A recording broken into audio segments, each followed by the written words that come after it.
Hey guys, welcome to Wrestling Days. So just finished watching Raw and I thought it was an okay episode. I don't think we're ever going to get truly disastrous episodes anymore because I just think the talent is too good. But I think the problem with this show was that there was no real surprises. I mean, there was one, and that was the AJ turn, the heel turn by AJ Styles, which was done really well. But there was no Sister Abigail, which I was really disappointed about. The hatch that they'd been teasing, and all this build with the cryptic tweets that WWE had been sending out all week, turned out to be basically the pre-release and pre-order promotion for the new WWE 2K17. So the new game is on the way. And the big story on that is that Goldberg is going to be the person that you can play as and the pre-order character. Last year, if you remember, it was the Terminator. Goldberg, I think, is an awful choice. I've never been a Goldberg fan. And it could lead to Goldberg coming back, which I wasn't impressed with him in his prime. I'm going to be even less impressed with him now. And I honestly don't know what I'm meant to be excited about. Yeah, awful. And talking of awful, the opening segment, you had Shane and Steph starting to bicker, which obviously is going to be the lead to who runs Raw, who runs SmackDown, so that's going to continue. New Day came out and were trying to get answers on the brand extension, as it's being called. It's a brand split. But there aren't any, no, they haven't got any to give us. So this whole thing was flat and it just ended up with a dance-off. I think New Day were trying to decide who was going to run what show by doing a dance-off. Just as Steph was about to show off some moves, Vaudevillains come out and we go into the first match. Really flat opening segment. You know, there's some good lines in here from the New Day, as you would expect. You know, Xavier saying that Francesca too deserves all three of her fathers because they're obviously worried about being split. There's no way they'll split the New Day.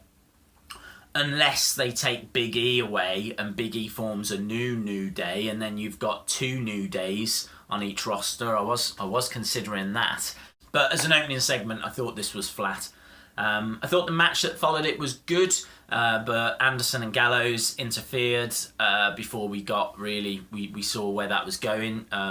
New Day were certainly getting the better of Vaudevillains at that point. But Vaudevillains had looked quite vicious in this. I thought this was a really good showing from Vaudevillains. My concern is that Vaudevillains get forgotten about. I would like a triple threat. I would like New Day versus Vaudevillains versus Anderson and Gallows. And I'd like, and you know what I'm going to say, I'd like the Vaudevillains to win the title.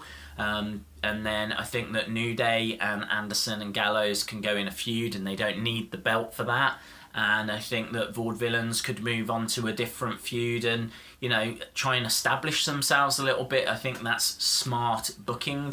Thought it was a great backstage promo from Big Show. He was talking to Apollo Crews about, you know, it doesn't matter if this is the new era or the Jurassic era. You know, you've got to go out there and stand up to a bully like Sheamus. I thought that Big Show actually came across really well in that mentoring kind of role. I think that he could establish a place for himself on the roster. They've kept him off TV for a while, and I think it's good because he's clearly not being used in the big angles and taking screen time away from, you know, the new stars. I think he could be there to help those new stars. Next we had a mess of a segment. Golden Truth came out. I don't like Golden Truth. Breeze Dango. Oh my God, I really like Tyler Breeze and it is painful for me to see him in this tag team because I don't mind Fandango, but that is a rubbish name. And all they've done is they've mashed their names together and they've just mashed the theme music together and just hoping that they can come up with something that's going to pass as a tag team. I think actually these two, if they had a better name, the Gorgeous Ones or something along those lines, I think could be quite good, but they have to be booked strong. You know, they need to pick up some victories. But really, you know, this was a match against, this was Breeze Dango going up against the Usos. The Usos just steamrolled them, you know, there really wasn't much resistance. And so We had Golden Truth on commentary, so we're really meant to care, are we, about these two teams that just can't win going up against each other? But basically, WWE want us to care about these two jobber teams that are going to have a match at some point, probably on SmackDown, probably on a pre-show if, you know, things go that direction. I don't care. Next we had Roman come out. Basically he was calling out Seth. This was a reminder that these two are going to have a match at Money in the Bank. Seth comes out, doesn't say anything, starts going towards the ring, runs back, goes towards the ring, runs back. Honestly, it felt like an 8-year-old had booked a Raw this week, because not only did you have the dance contest at the start, you had Seth Rollins playing What's the Time, Mr. Wolf. Every time, you know, Reigns wasn't looking or not paying attention, he'd run to the ring, and then as soon as he'd look at him, he'd start sneaking back again. It's just like, what is going on? You know, this is...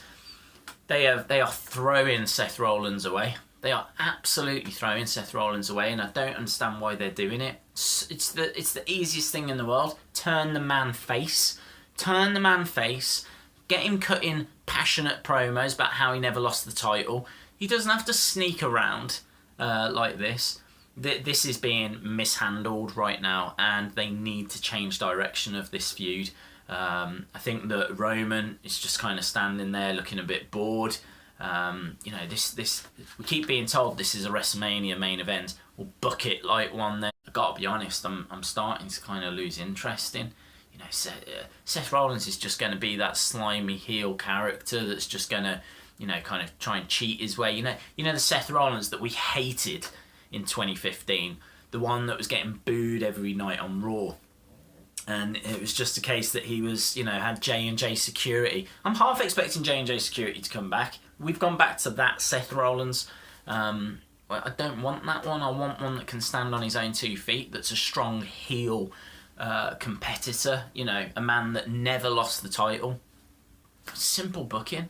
Don't give us these bloody messing around promos. Next, Lana introduced Rusev. Rusev came out and we had a match against Zack Ryder. Bit of a nothing match again, you know. There was nothing at this point that was really capturing me when it came to Raw. But then Titus O'Neil came out and he did a really good promo. You know, talking about like it was Memorial Day and all that kind of stuff. And, you know, I'd love to see actually Titus come out in like the Stars and Stripes. I don't think his ring attire's right. His ring attire is just black and pretty plain, and it just had something on the front and I couldn't quite make it out. I think it just says Titus O'Neil. But I would much rather he came out, you know, if he's going to be, you know, fighting Rusev now and he's going to be the defender for the US, basically that role that Cena occupied. I want to see him with some Stars and Stripes. I want to see him, you know, loud and proud, going to war, going to battle against Rusev. Steph Charlotte promo backstage, absolutely brilliant. Loved this. We are heading to a Steph versus Charlotte match, I'm sure of it. You know, Steph was right in her face, saying that she was a spoilt brat. Charlotte just didn't really know how to take it. Later we get a match which is Natalya going against Becky Lynch. It was the only women's match on Raw. It was too short. There was next to nothing to it. Basically it just sets up what I think is going to be a Divas tag match at Money in the Bank.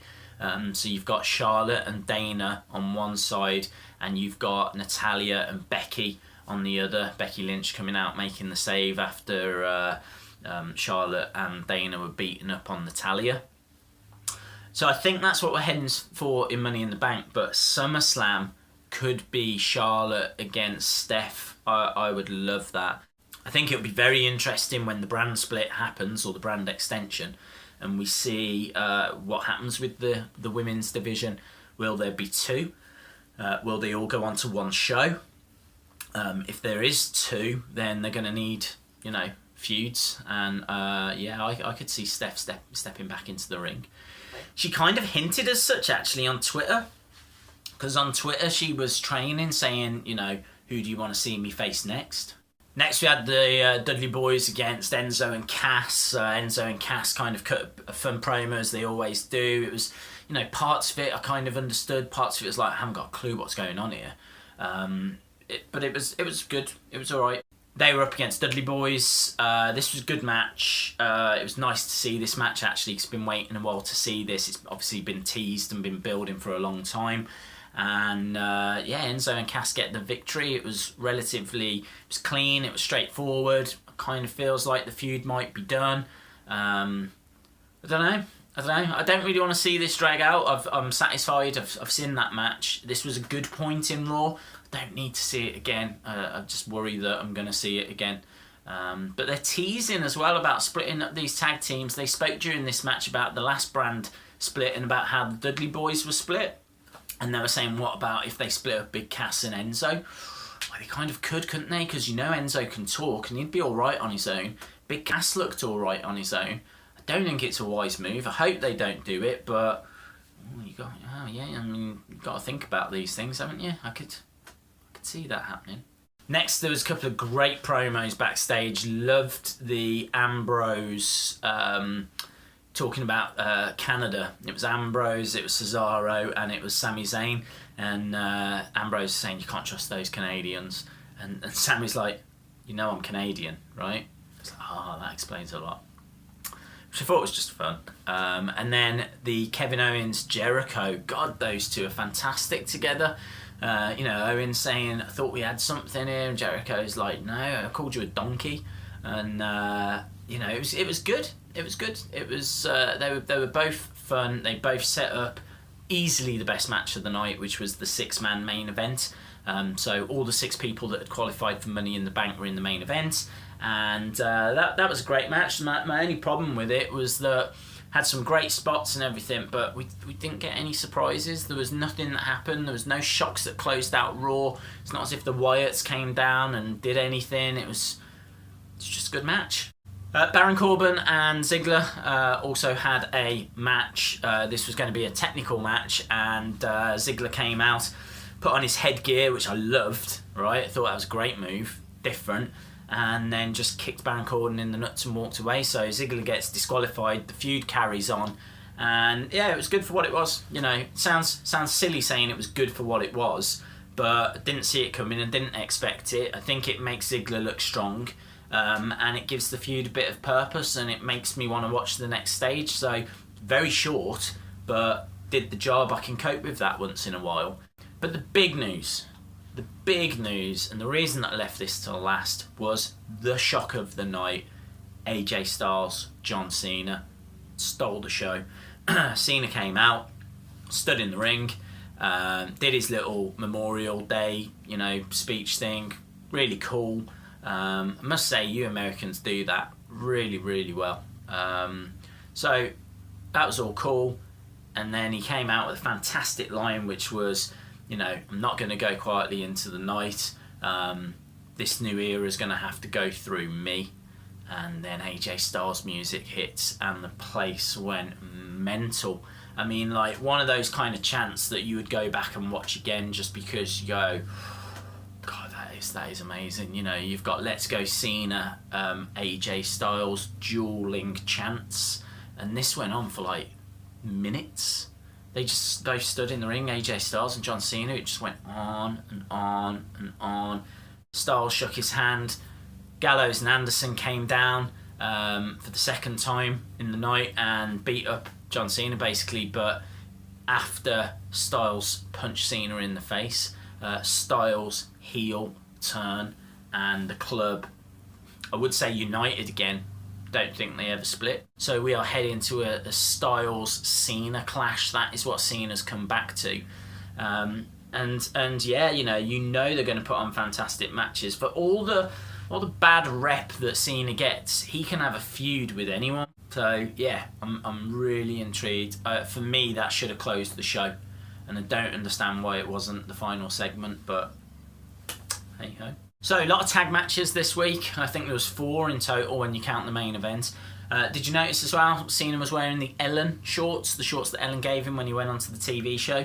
Because I couldn't make out why they were like shiny and everything, and then I saw her face on the side, and then I remembered seeing something on YouTube about that. So yeah, that was pretty cool. We've got Charlotte against Becky on SmackDown. There's an interview with the club on SmackDown, and we move on to the next week. Cool. Thanks a lot for watching. Don't forget you can follow me on Twitter at Wrestling Days UK. If you haven't subscribed to the channel, it'd be brilliant if you did. And hopefully see you again next time. Bye for now.